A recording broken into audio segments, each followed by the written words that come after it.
What's Dewey? It's the bass. LOSO underscore G. DK, the engineer. It's your boy, Letter After T, B4V. You go, boy. It's the bass. Run down. Hallelujah. Hallelujah. I'll tee it up.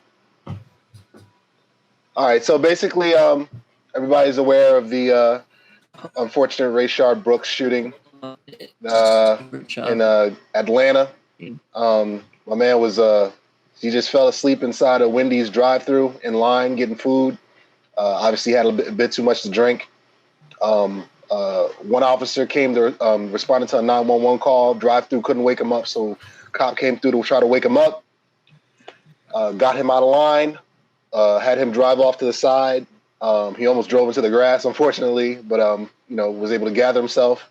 Had a conversation with him. Another cop came in response to the 911, and that's when stuff kind of went left. After 41 minutes of civil conversation, they decided to arrest him.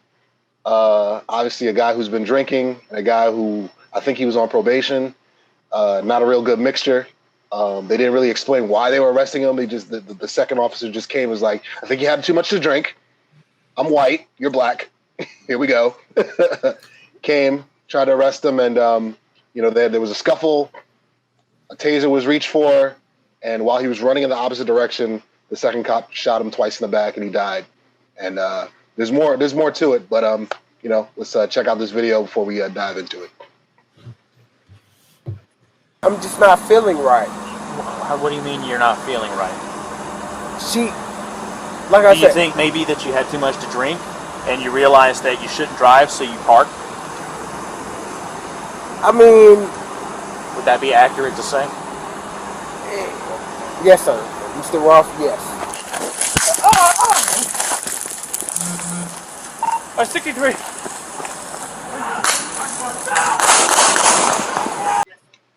It's like 6 minutes long, right? Yeah, it's like 6 minutes, 53 seconds. It's just crazy. Like, I mean, damn, I think about situations where I've been drunk. Luckily, growing up in New York, I've never had to drive or anything like that while also drinking. But, like, if I ever felt too drunk, I would feel like the safest thing for me to do. And I don't know. Up, right?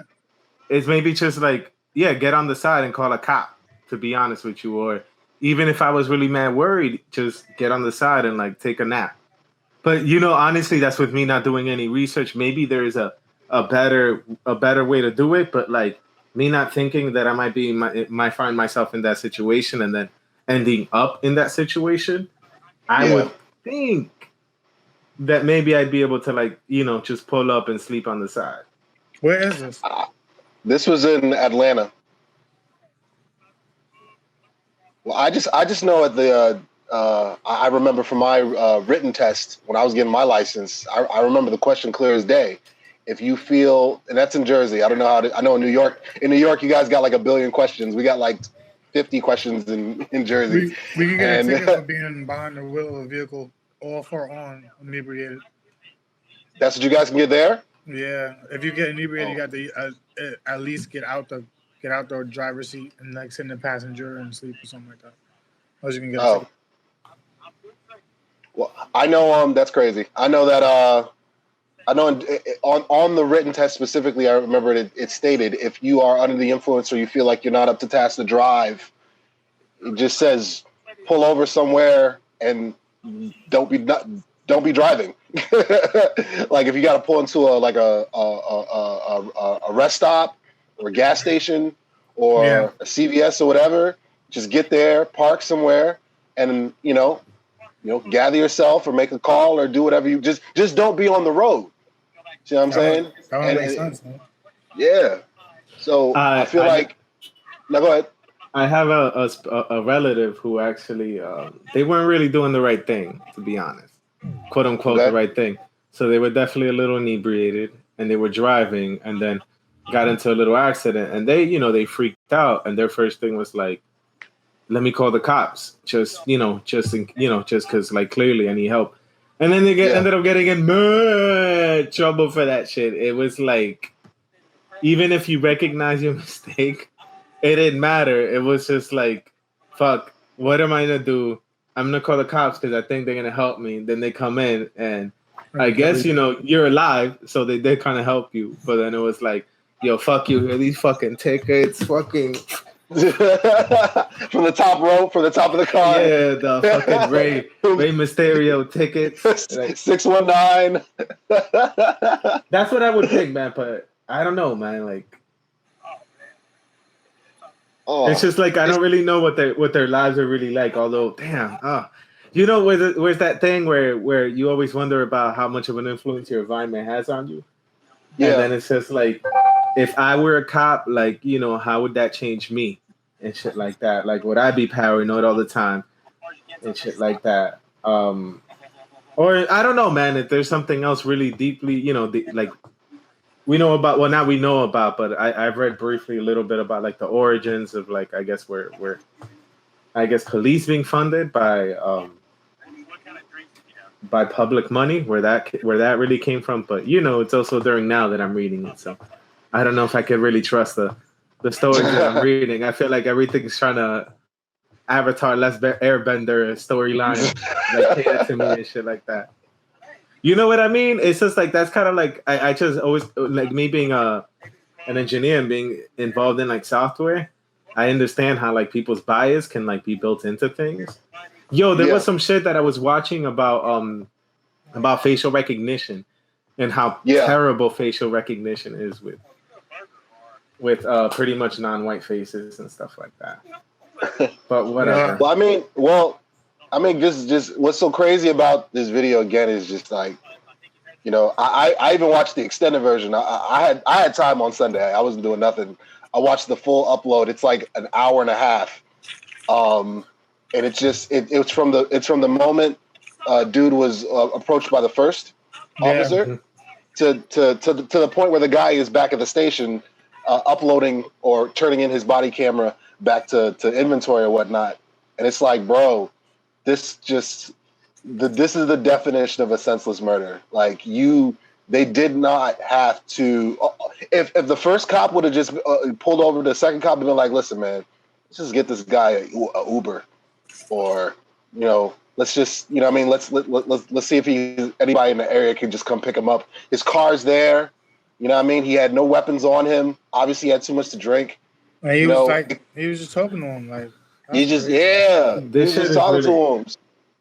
It was so unnecessary. 100%. And what's even wilder, what was even wilder, I saw yesterday. It was a couple days later. I shared this in the Illuminati chat with the chick with the white privilege who said that she was driving drunk with a couple friends when she was like 19. Cop comes over, mind you, she's white. All her friends are white, I'm guessing, and cop is laughing with her. And gives he's like, yeah, just give this breathalyzer to one of your other friends and just switch seats. You get out of the driver's seat, let them come drive. I saw that. Yeah, exactly. She basically listed mad stories of white privilege of where the cops let her rock for getting killed. Yes. It was crazy. Yeah. Oh my God. It's just ridiculous. You know what I mean?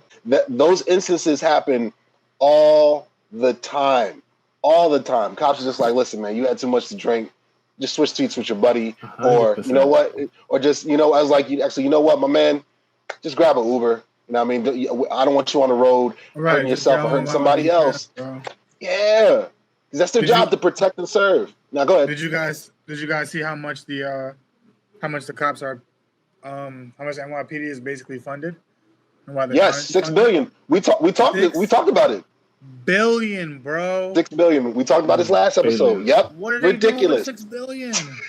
They're buying freaking Call of Duty, Fallout, Halo 1 through 6 gear, bro. Gears of War, like saws and shit. I was looking at them little tiny cop cars and little tiny minivans, like the little tiny shits. I was like, for what? Yeah. What are you doing with them shit, nigga? They got lightsabers and shit and plasma weapons that we don't even know about. That. they got that vacuum from Ghostbusters. Y'all don't even know about that shit. And you know how expensive them little lights that make you forget shit is? Come on, man. That's where all the $6 billion is going, bro. $6 billion for, man. Like, come on, son.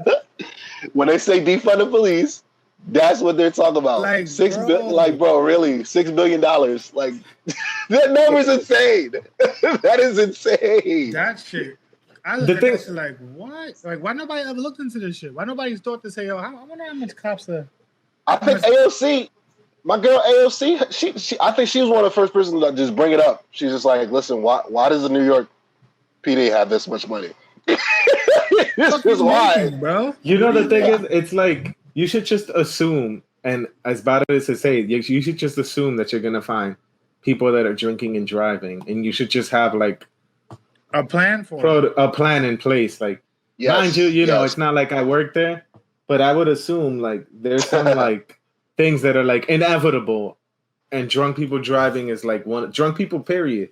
So it's just like, you know, how you react when you have drunk people in public. There's like this fictional show, not show, but it's a fictional comic about like superhero casualties, like the people that clean up, after superheroes fuck the city up. Because you know when you watch movies, I don't know about you, but I'm cringing when niggas be falling in the buildings I'm like, damn, that's that destruction. That's so unnecessary, bro. Right. There's a comic book show about people that like. They hate superheroes because they gotta clean up after these. They're like, why aren't these niggas more careful? You're talking about the boys. The boys. That's what you're talking about. Yeah, that's my love that song. Love that show. Even their budget isn't $6 billion. Those are fucking superheroes, bro. Those are fictional characters, and they couldn't even think of a money number big enough to support fictional characters. But we're here paying $6 billion for these fucking. I also got into a conversation with an officer around the time. It was a black retired officer around the time when people were still dying, but it was like not low level. A lot of the stories weren't as consistent as they are now. Like now, every story that comes out, we catching that shit on camera. It was like way back. Right. He tried to respond to me by saying, "Do you know what a cop goes through when they shoot somebody? They got to go to therapy for their unloaded weapon. They could lose their job and lose their pension. No cop wants to shoot a person." I said, right. You know, the loss of life, bro. What the fuck? Exactly. Like we're not here anymore. it was an old head who I had to respect, so I couldn't really get into my bag about that shit. But I was like, bro, what? I was like, what are you talking about? I hear you. Like, yeah, therapy, you know, that shit sounds bad, but you know what sounds worse? Therapy for my dead mom or my dead child or my dead son. Like, what are you talking about, bro? And it was just like a whole a different side of the conversation. And I looked at him like, yes, like you're a black man who's a cop, who's older, but it's probably like so many other people who feel the same way you do. Like, damn, I shot you, but I gotta go to therapy. Like, nigga, what? Get the fuck out of here, bro. It just made but he also spoke on the other side, and he was like how he drives around purposely looking for cops to act a certain way toward him so that he can pull their card and get them fired and all this other shit. And I was like, that sound good, bro. But niggas, I feel like people can fall back on a job after losing a job on the force. Like I don't see the correlation to losing a life. You know what I'm saying? Yeah. No, I mean, and it still goes back to training. You know, there's another meme I think I sent in the group chat or whatnot, but Jose, I'm definitely gonna send it to you. The years of training in different countries in comparison to America. It's insane. It's insane. In Germany, it's like maybe 2 years, I think, and I think in France it's like 4 years. Like we're talking multiple years of training, psychological, de-escalation tactics, background checks, you know, that are necessary just to join the police force in other countries. Here, high school diploma, and anywhere, and like roughly like 800 to 1,000 hours of training. That's it. To have a gun and be a bully. Yeah, it's when people talk about the reform necessary, the training that goes into becoming a police officer in America on a wide scale level, that needs to be rebooted in the worst way. In the worst way, man. It's crazy. The thing is, it's not even like it's like super civil unrest in America. We're like, we need cops now because this is dangerous And we Yeah, it's world. like It's not world like, of worlds. it's not like Times Square in the 80s or something like that, where it's like hookers and fires everywhere, and like it's nothing like that is going on, bro. Where we need cops to be to be made every 3 months, or just a random guy on the street. Like, you want to be a cop? All right, come chill with me for a couple months and then you're in. Like, it's like, bro. I mean, honestly, my thoughts, it's an unfortunate situation because, you know, if you look at the first part of the interaction, it seemed fairly professional, right? But where it went wrong is the solutions employed, right? Like, you guys may have touched on it, but rather than, you know, escalating to arrest, they could have been like, okay, you live right around the corner, you live here, let's get you home. Or, you know, they could have given them a citation, or like, fuck it, right? Like, you don't necessarily, people don't know this, but cops don't necessarily have to arrest you. They can just give you like a notice to appear to court, which is similar, right? They don't necessarily have to arrest you. Now, we'll say like it didn't really make sense to resist arrest and take a taser and shoot it back at them. Especially knowing police how they are now, once you do that, that's pretty much a death sentence. And it's just an unfortunate situation. It's pretty excessive to kill someone as they're running away, and it's not like he had a loaded firearm. It's not like, you know, he was just a drunk guy running, you know. Yeah. But it's funny because on the flip side, so like when I see these things, right, I have my opinion, but I always try to get like the other side, right? So Right. I don't know if you guys touched on this, but in Atlanta, there's a huge police movement of just police just not working or not answering calls or not going to certain areas, I saw it or on just CNN. calling out because they believe that this cop is being unfairly compared to like the to previous shootings. You know, a lot of cops say this is justified, and I actually read there's a subreddit on reddit.com, and it's called Protect and Serve, right? And it's one for cops. And there's other cop subreddits, but like most of them are just purely pro cop, right wing. If you say anything against them, you're banned, right? But this one was interesting because they allowed like dissenting opinion. So I decided to read, and I guess maybe more than half of the cops that post there are saying that, like, you know, they didn't search the suspect. He already showed violent intent. You know, they don't know what he could have done to other people. So in the situation there, he was justified at shooting the person because they hadn't searched him. You know, he proved that he was aggressive at that point, and it was justified. So even though, let's say, he should be punished, he shouldn't necessarily be getting a murder charge. And that's what cops are upset at, because they're saying that, you know, he did his job. He was professional. If you watch the video, he did his job. And then it was the, you know, quote unquote assailant who escalated the situation and was the cause of his death. Now, I don't necessarily agree with that line of logic, but it's just interesting seeing the other side when it comes to that. Yeah, Well, I mean, that's kind of. Oh, go ahead. Go ahead, Fab. I'll jump in when you're done.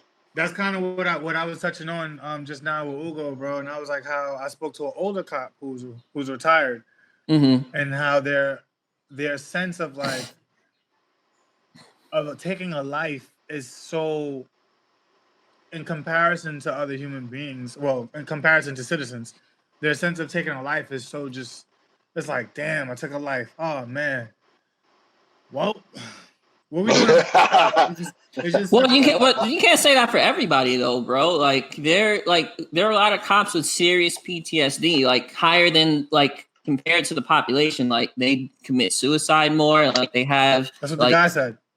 It's serious. It's like guy, you know, it's not a casual thing. It's like, even though there's a huge problem with police, I'm not gonna assume that they're all like super sociopaths, right? Like it's the system that they're in that perpetuates this. But you know, it's fucked up, man. It's fucked up because you take you're in a position to take a life, and then when it actually happens, it's, I don't know. I can't imagine being in that situation because it has to be a weird situation. Let's say like regardless of whether it was justified or not, like let's say you feel it was justified in the moment, like how do you deal with that, right? Like, because you have to deal with people, you know, saying that it wasn't. You constantly replaying in your head, man. That's a position I would never want to be in, bro.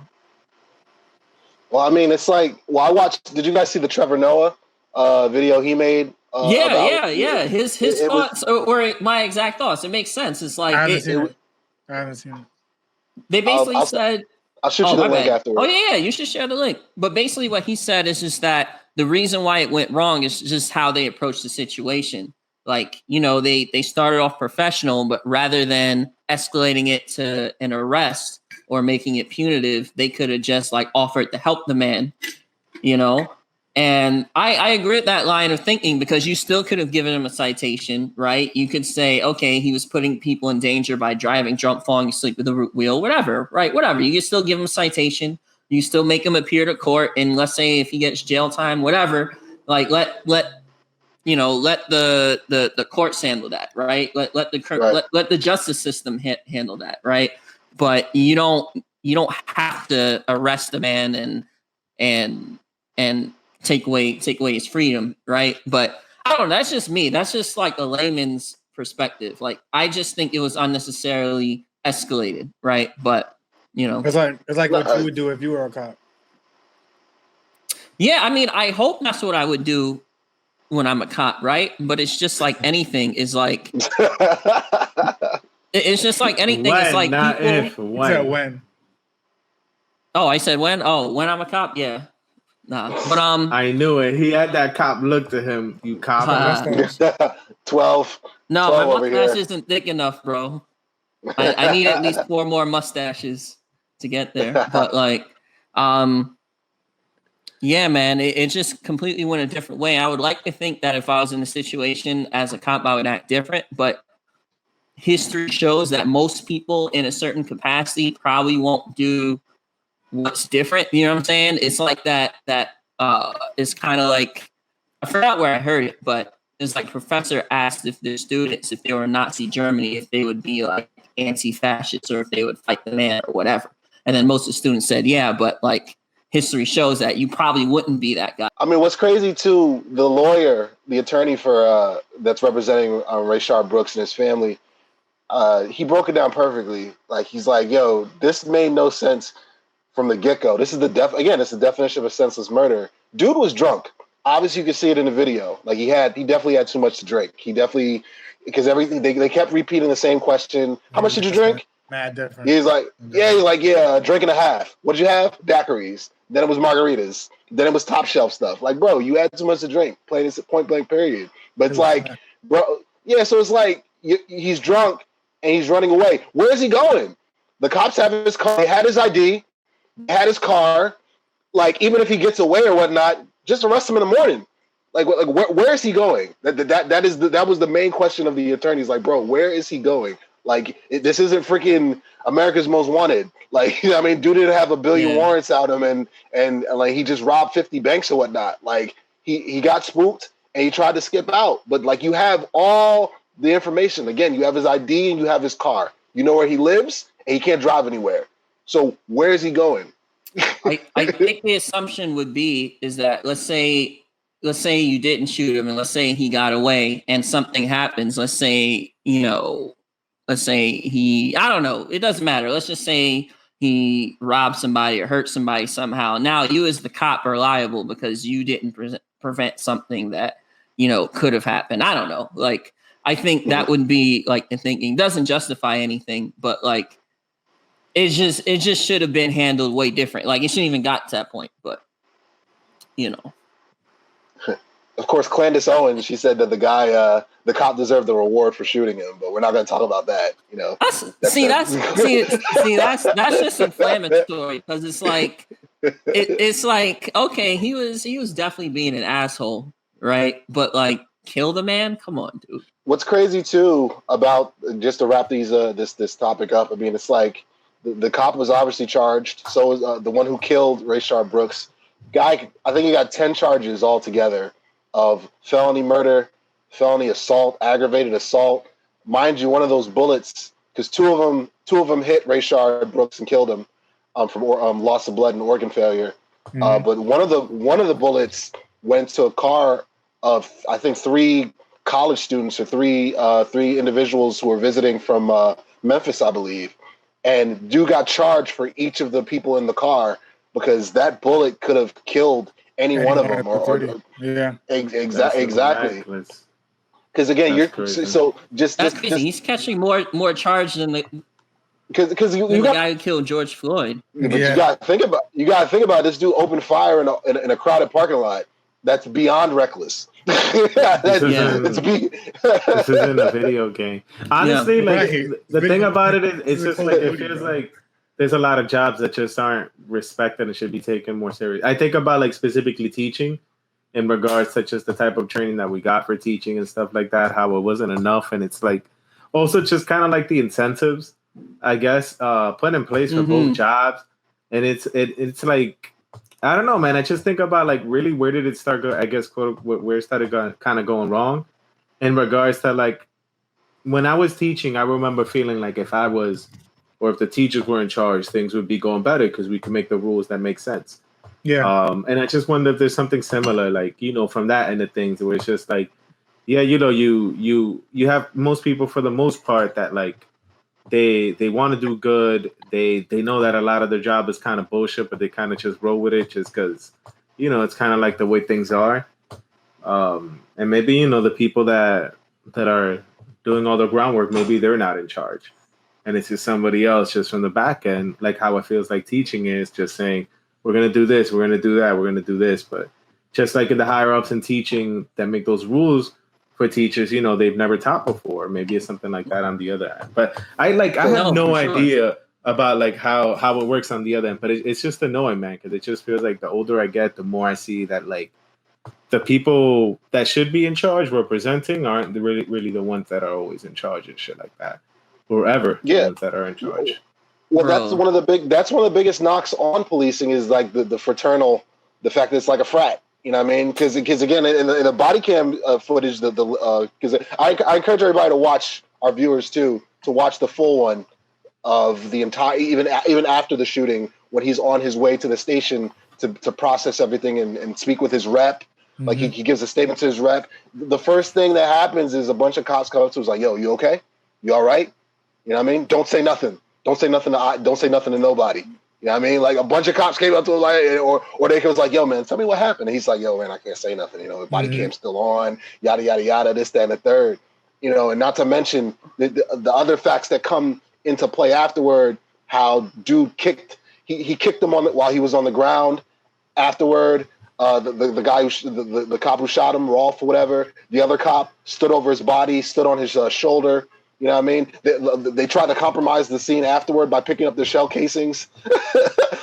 That's even in the body cam. Like when the camera is blocked for a while, and then when the guy picks up when one of the cops gives him his body cam back, he's like, "Yo, bro, take your gloves off. Take your gloves off.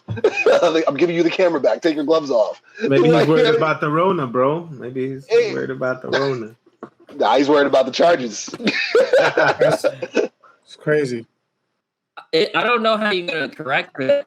It's sort of hard to correct for sort of like the fraternal sort of aspect of particularly law enforcement or anything any position that involves force and academy and things like that, because that's just gonna happen naturally. Like people are gonna look out for their brothers, or so-called brothers. That's just how people are. I think DK about incentives, I think that's fucking key, bro.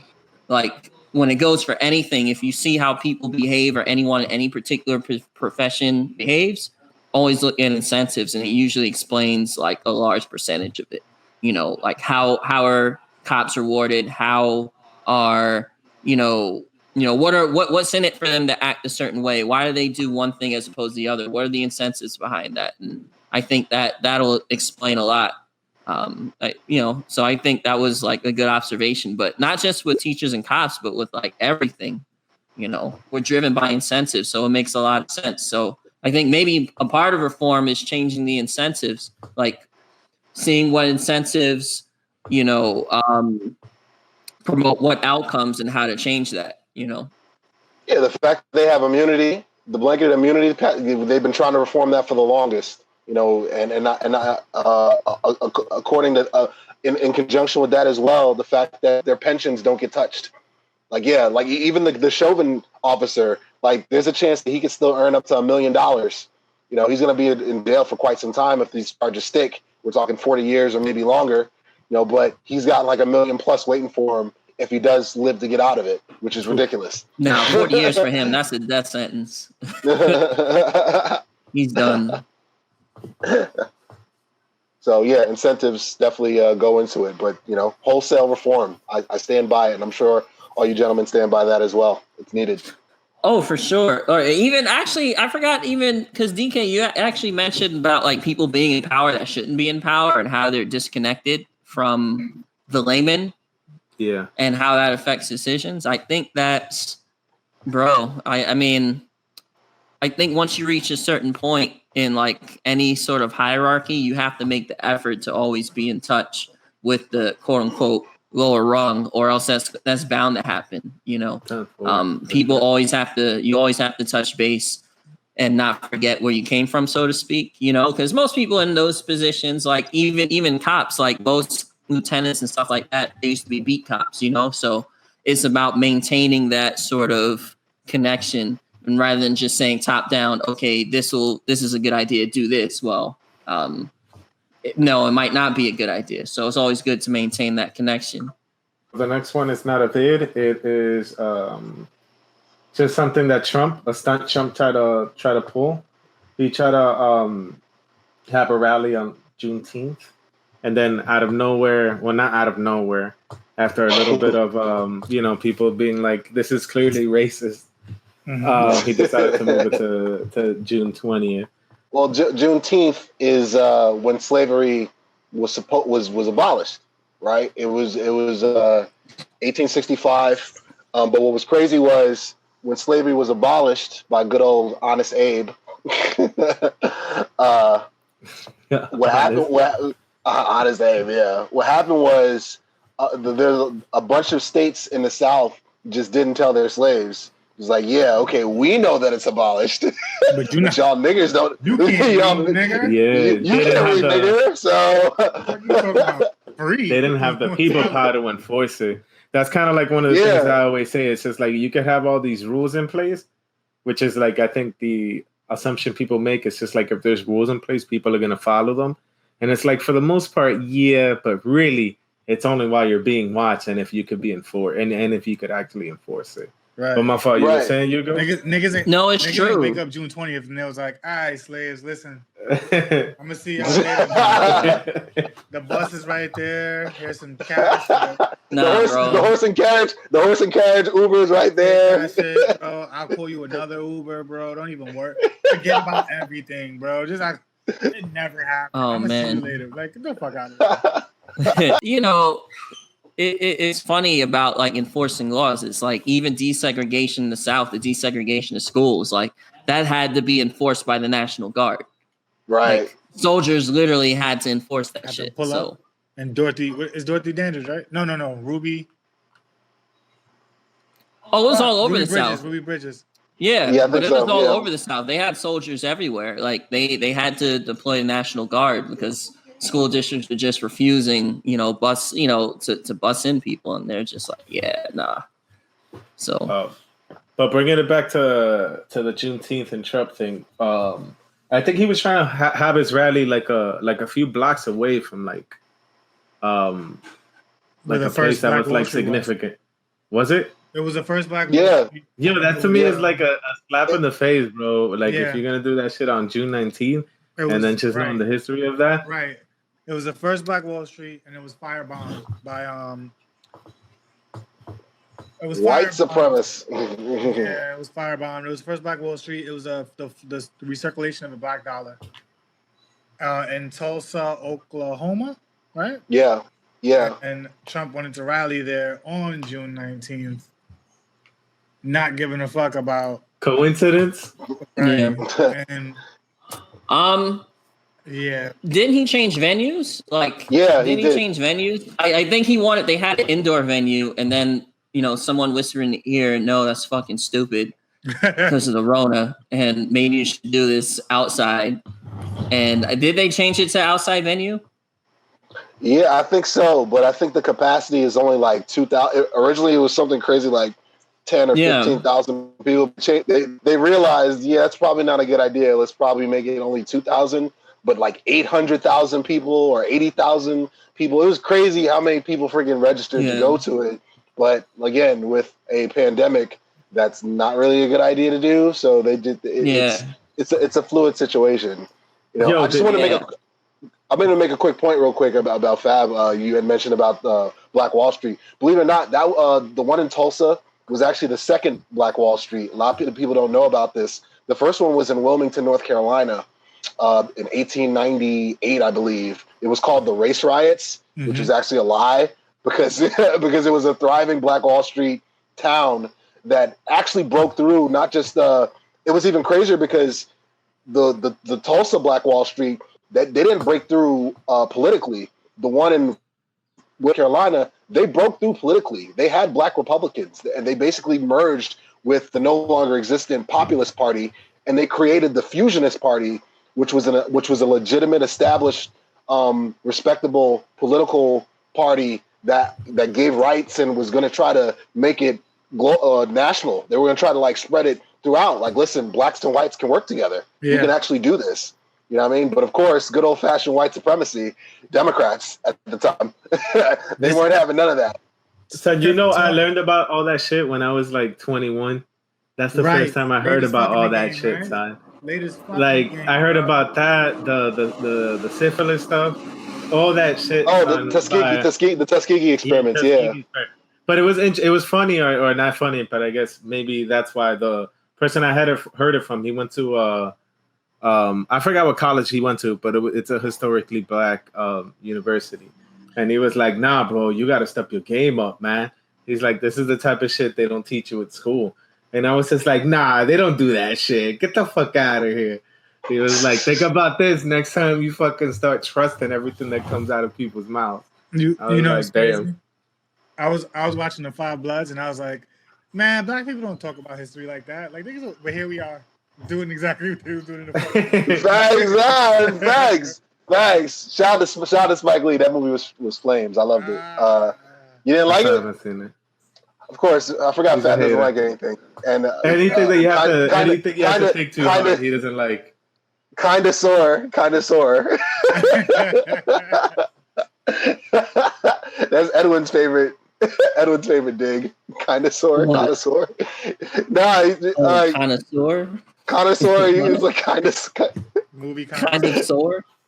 No, we had mentioned that like the first time I came on the base, like we were getting on like Fab's movie selection, and he was like, "Yo, I'm a movie connoisseur. And then you and me were just like, "Well, kind of sore," because you don't know what the hell you're talking about. Like, you don't remember that? I remember that shit. I remember it. Fab remembers it. Head on the screen. What? Why is Abe Lincoln about to get his dick sucked in a statue? What's happening? Oh wow! That was literally that was literally like 10 minutes before emancipation. He's like, "Yo, let me get this in real quick," and then he signed the emancipation. He's like, all right, wild, son. They didn't take that shit. I'm pretty sure they thought of that though when they made it. It's not a coincidence that you're automatically thinking this. No, my boy, his knuckles like a monkey too. My boy sent me the original plans of that statue, and it was not supposed to look anything like that, like at all. Because again, this goes back to whoever's in power at the time. You know, usually white supremacists, or who just wanted that last like feel good feeling of like, all right, we abolish slavery and let these niggas go, but we're not about to put up a statue that's gonna empower them or anything like that. We're gonna put a statue that's gonna show them exactly. Dude's gonna be grimy, dirty, on the ground. You know what I mean? He needs the white man to help uplift him and lift him up by his bootstraps that he doesn't even have. He doesn't even have bootstraps. You know what I mean? They didn't have IG or anything like that, so they couldn't. He was just like, let me get this cash. Yeah, this is how you want your statue built? You're never going to find out, motherfucker. And then they chip, racist. Right. Lincoln passed away, never knowing that this racist ass statue was up and about. That one needs I think that one's in DC too. Yo, that needs to come down like yesterday. I just found it out like last week. I was like, yo, when I saw it, I was like, yo, this looks crazy. I saw yesterday. I saw yesterday on Twitter. I was like, nah, this looks crazy, bro. What is he doing? Put that shit down, bro. Yo, you have ever heard that conspiracy that Abraham Lincoln is black and gay? And that's why his hair is curly. His hair is curly. If you look at all his things, all his hair is curly. And honestly, you could make him look a little black, bro, if you really wanted to. He looked like he could pass.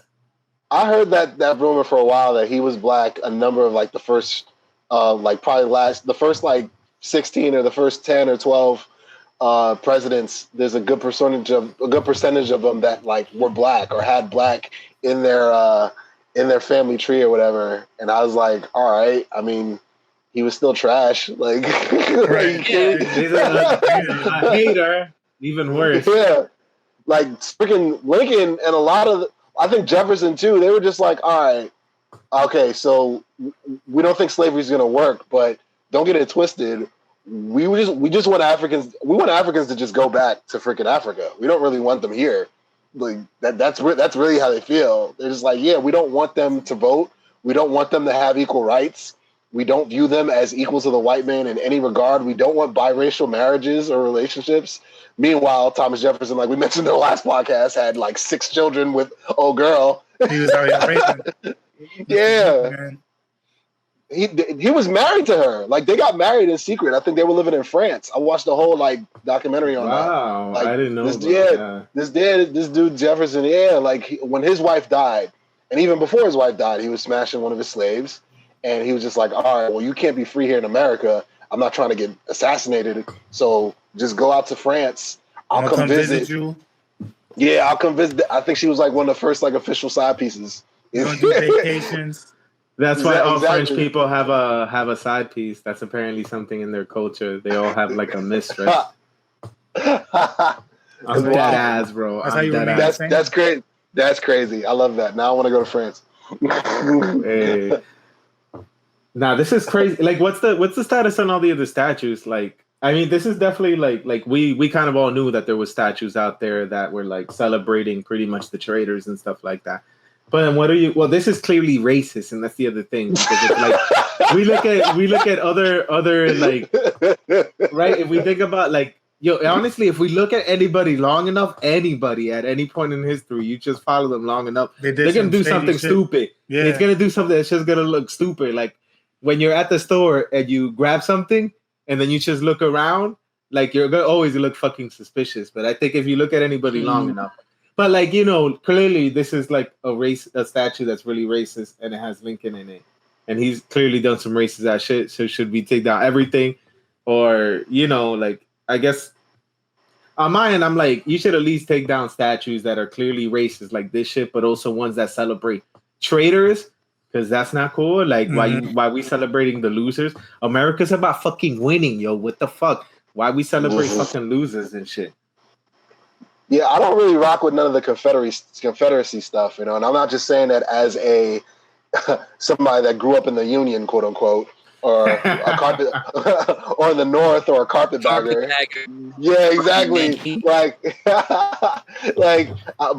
honestly, the majority of that rebel shit was, you're talking about people that historically on record, you can find their quotes, you can find what they actually said, what they actually did was overtly racist. Was like, yo, we think blacks are like the scum of the earth. The dude who created the Confederate flag, like, I forgot his name. Like, dog, one of the first things he said, he was like, yo, the reason why I'm creating this flag is to promote that blacks will never be equal to whites in any capacity, on any level. That in itself is everything you need to know about the freaking Confederacy and what they stood for. So it's just like anything directly involved with them, per se, to answer Jose's point, like, that's got to come down, bro. You know, and plus people in the South don't even rock with it the way that they, on a grand scale, in like the majority, they don't rock with it like that. Like a national. You know, there's Yeah. this one place off the highway in Florida. I don't know if it's the I-4 or I-75, where there's this big ass Confederate flag, like just always, my man. Since the very first time I went there at 16, 17 till now, that flag has been there. Like it fucking landed on the moon and shit. I'll know this all changed if when I go back to Florida in 2022 at the rate this COVID shit is going, if that shit is down, victory, man. But that was one shit where I was just like, wait, what year are we fucking in that somebody could just rock that shit like out there, like out in the open, literally on the highway? That means like whatever, tens of thousands of people watch that shit every day. Millions of people have And seen drive that past shit. that shit. In Florida, bro. In Florida by the Tampa International Airport. It was in a Confederacy, you know, and that's the hilarious part about the Confederacy. Dog, it only lasted 4 years. Like, it really wasn't that talk long. about not letting go. It's like high school, bro. Like la mierda. Yeah, man. Straight basura, man. I'm with you on that. Like 4 years and you lost. What are we talking about? and the funny thing is, it's like slavery as an institution didn't even serve the majority of whites in the South, right? Like 98%, 99% of people didn't have slaves. It was like the top 1 or 2% who can have slaves, right? So it's like it doesn't even serve you to fight for that institution. It doesn't even make sense. Like you're just fighting for what is essentially free labor for somebody else, like for rich people. Where if you were smart, right? Like you would want to abolish slavery because that would free up the job markets where you could compete with said slaves. Like you can't compete with free fucking labor. Like it doesn't even make sense.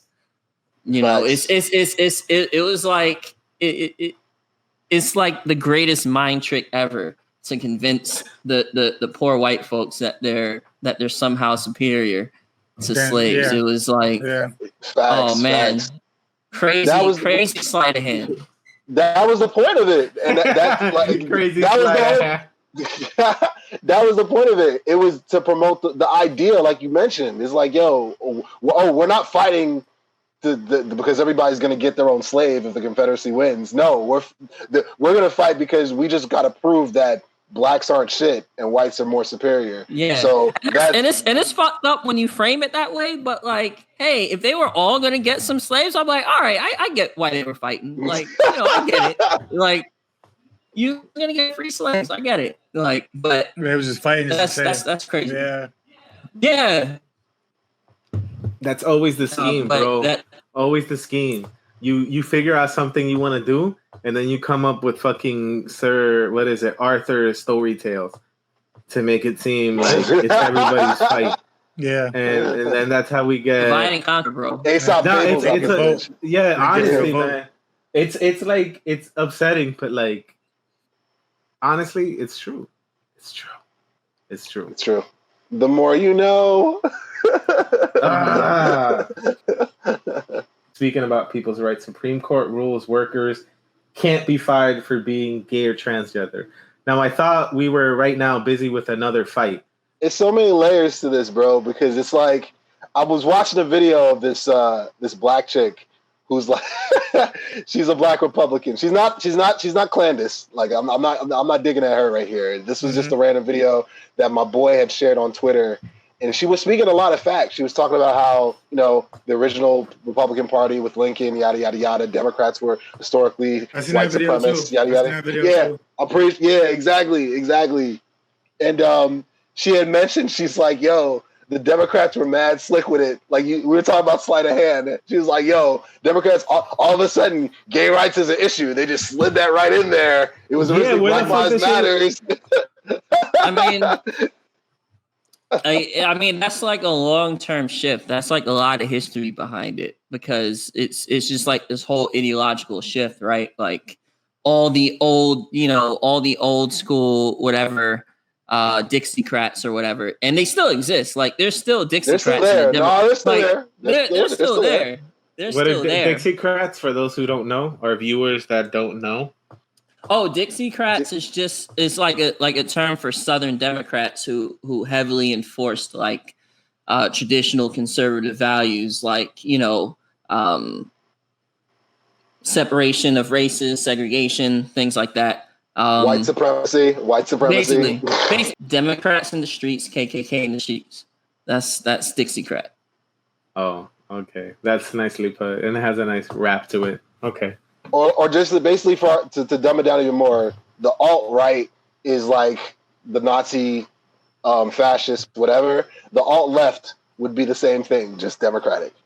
So that's what Dixiecrats are. They'd be like alt-left if that was a thing, which you don't hear about, but it definitely exists. They haven't gone anywhere. Yo, so how did this wiggle into? How did the gay agenda get on top of the Black Lives stack? Matter? I don't think it wiggled in. This is an ongoing thing. Like, fighting for, recognition to not be fired, having equal recognition as opposed to like race. This is like an ongoing thing. It didn't just sneak in like this. Yeah, but it's a conservative court, right? So you essentially pick cases that aren't settled by lower courts, right? So here's how I think it goes, and I could be wrong, but typically let's say if a case happens in lower court, right, you have the option to push it to higher court, and the higher court can accept or deny it. If the higher court feels that there's some sort of legal precedent that hasn't been set, or if there's like something that they feel that the Supreme Court can have greater input than a lower court, then they'll take up the case. But most cases don't fit that criteria according to them. So they do pick, but it's like a consensus thing. And it's also a conservative court. So I'm actually surprised it went the way it went. It was like 6-3, and you would expect the exact opposite. It's like they were trying to surprise. 5-4. It was 5-4, I think. I think it was 5-4. Was it? Yeah, it was dumb close. Okay. I guess how are people taking this news specifically? Especially considering, like, I saw recently, like, specifically, like, the abusing of, like, Black trans people, which is maybe why this came onto, like, the front thing. But that's really, like, the thing I could think of most recently, like, and, like, this being related to that. I just saw people say all Black Lives Matter. That's what now to include which is kind of a shame when you have to say that, but whatever. You get me? Like, when it should just be like, just because, whatever, man. You're not even around that shit, man. Why are people bugging all the time? Like, let people live their life. As long as they can contribute money to the economy, let them do them. Well, that's the thing too with the gay community. I can speak from experience, and Sam Richards, shout out to Sam Richards from SOCIA 119 Race Relations at Penn State. That's my guy right there.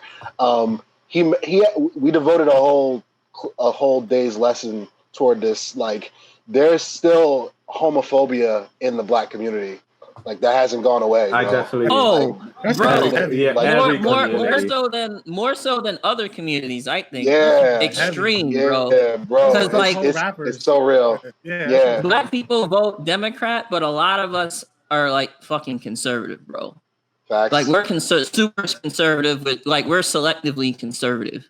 Yeah, that's what it is. That's the very perfect word for it. conservative. Selectively, yeah, for sure. No, like it does need to be.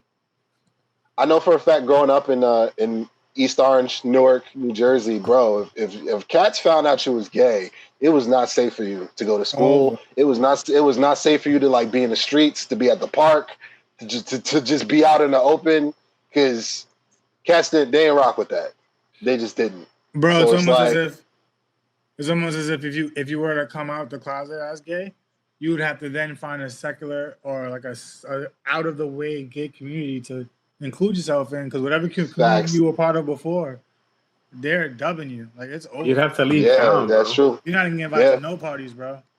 That fucking sucks too, which makes sense, where it makes sense for people to emphasize that. And like, toward regarding the Supreme Court decision, I think it's a good ruling.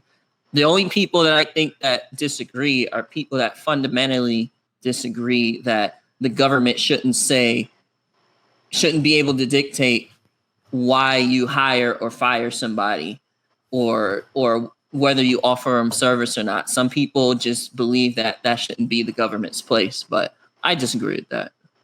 Yeah. This is On the Record. It's a documentary. Yeah, it's about Russell Simmons. Oh, Okay, man. so Jeffrey Epstein, that one was bananas. I encourage everybody to watch that one on Netflix about Oh my God. Yo, Hall of Fame pedophile, bro. First ballot. That's crazy. Oh my God, like the cancel culture, like I love when they like dive deep and find facts. I'm not really with the whole speculative, probably lying, like the freaking Michael Jackson Surviving Neverland shit. I still don't believe that. That was hard to even start, bro. Because I was like, you're talking about somebody that's fucked up. Even though I believe, I mean, it's within the realm of possibility. He's a weird fucking dude. But there's no proof. That's neither here or there. But anyway, but I like it. I'm thinking about just the questions I had of Michael Jackson growing up, seeing him transition from black to Dominican to Puerto Rican and then to Ghoul. Son, no, I was so confused. So confused by Michael Jackson, bro. So confused. My fault, man. I'm just like, bro, it's questions that I'm not gonna ask on. I'm not gonna say on this one. I'll tell you in person. They were bad questions, bro. It's all relative because it's cancel culture, bro. So it's all relative. What I'm saying is with this. Now go ahead. I was gonna say, do y'all remember in that on the Sábado Gigante? There's that guy named Walter that he used to read like the astrology and like people's cards and shit like that. No? The Sábado No. what? You guys are sorry. African American. It's a Dominican thing. It's African Americans. You African Americans. No, it was a television show. Sábado Gigante. Why the Right? fuck would we watch that, bro? This is an all black podcast. Fuck out of here. Podcast. That's for the Dykeman podcast. Like he's he got it mixed up. No, do it. All right. So my fault, Ugo. Back to On the Record. Back to On the Record. Yeah. So anyway, this documentary is about basically Russell Simmons. About 3 or 4 of his accusers have finally come forward. Their stories, we're talking like 90s. Early 2000s, this dude was so out of pocket, man. You can get away with anything, bro. You can get away with anything back then. Again, the social media didn't exist. The cancel culture, the Me Too movement didn't exist. The Harvey Weinsteins of the world it wasn't just powerful white men that were getting away with abuses. It was powerful men of color. It said exactly. That nigga left and went to Tibet. That nigga's a monk somewhere. Right. So basically, the main chick in it, her name's Drew Dixon. She's a very prominent A&R back during we're talking Biggie and Tupac and that era. You know what I mean? In the early '90s, mid '90s, and she basically is like, "Yo, I work with dude. I thought it was going to be a game changer for my career, and it was, but." Dude he was like, "Yo, I'm powerful. I'm black. You're not going to do shit. I could take whatever I want." And he had a type. And what's crazy is the 3 women that came forward, they're all light-skinned, attractive women. Like his successful, powerful women. Yeah, exactly.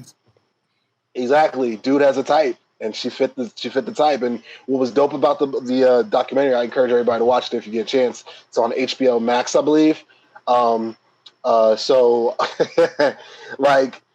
She basically dove into how other execs they knew, it was like everybody knew this is what type of time dude was on, but they were just basically like, yo, we're just gonna be complicit with it, like, you know what I mean? Like, yeah, you want to work here, you want to move your way up, you're gonna have to have sex with Russell Simmons, you're gonna have to have sex with freaking L.A. Reid.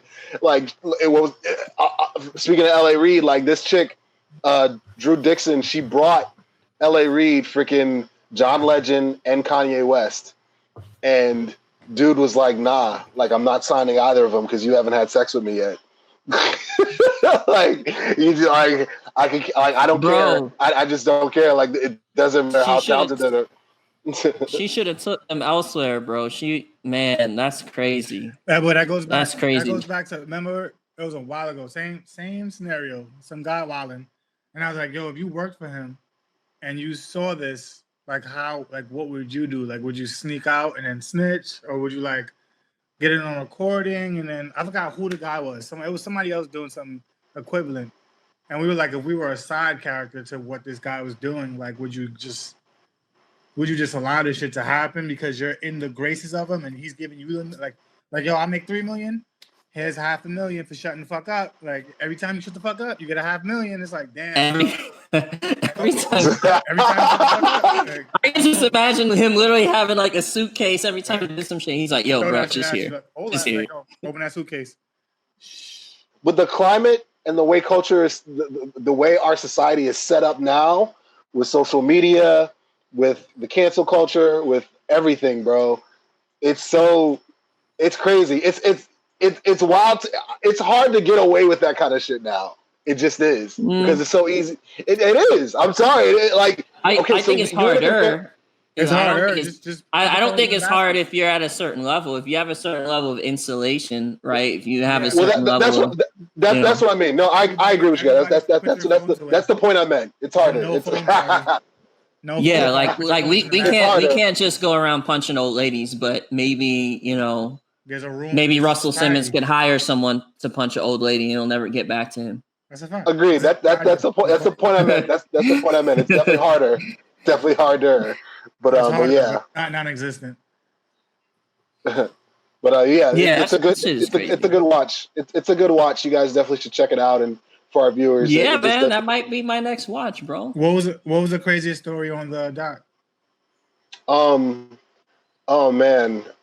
So this is was it crazier than Epstein?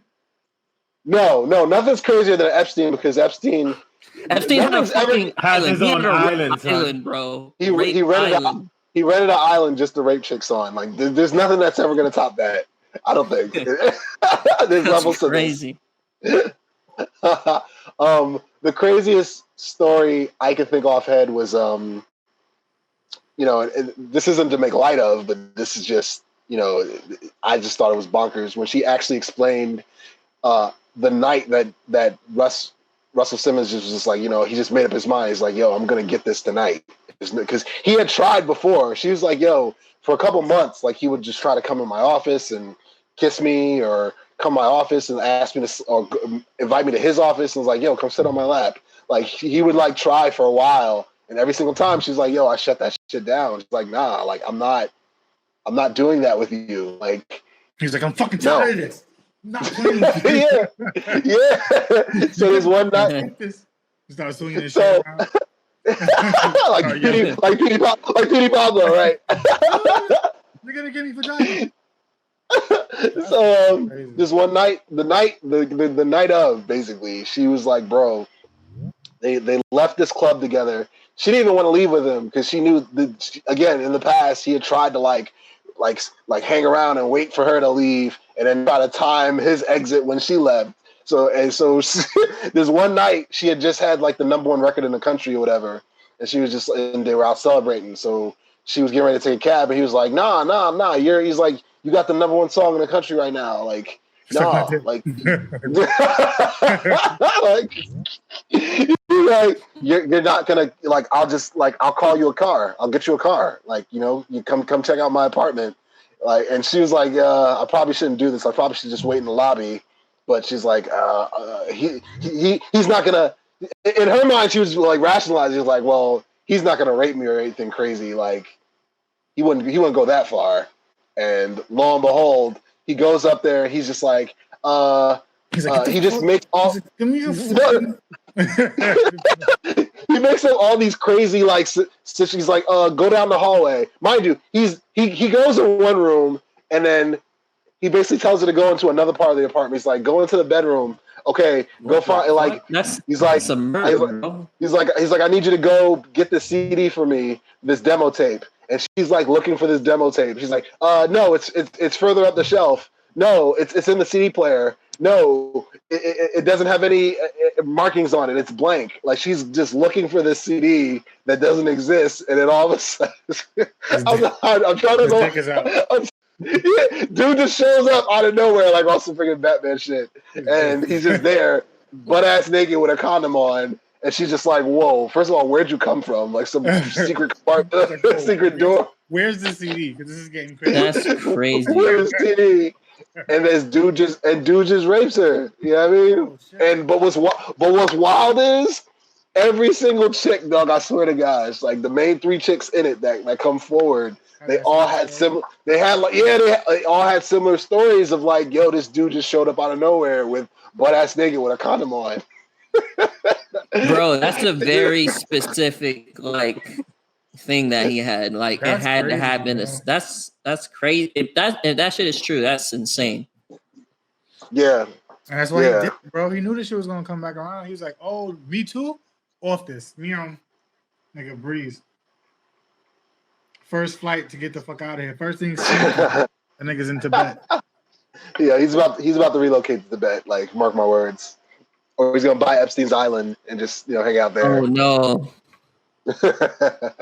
Oh my god. That's crazy. Yeah, but Like, on the record, you guys should check it out. Yeah, I'm gonna check that out.